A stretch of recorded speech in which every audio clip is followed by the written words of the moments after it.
परम प्रेममय श्री ठाकुर अनुकूल चंद्र श्रीमुख निसृत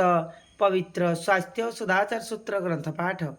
वैशाखर नव उत्सर्जन मोर परम पुरुष जी पुराण धनी कूल मालिक परम पिता तांक निकट यह एकांत प्रार्थना प्रति प्रत्येक जेपरी निरोग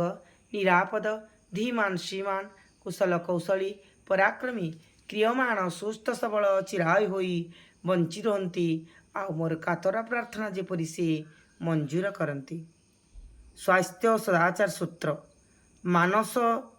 रोग नियामक गोपन ही हेउ बा प्रकाश्य ही हेउ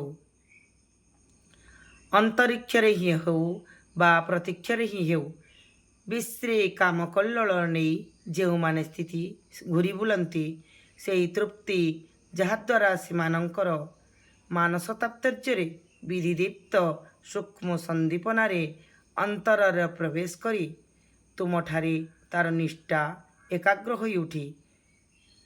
एवं आचार व्यवहार गुड़िक मध्य एपरी सौष्ठव सुदीप्त करी तोली जहाँफल से काम बा कामनार उद्दीप्तता तो जाए ही आउ आशिष्ट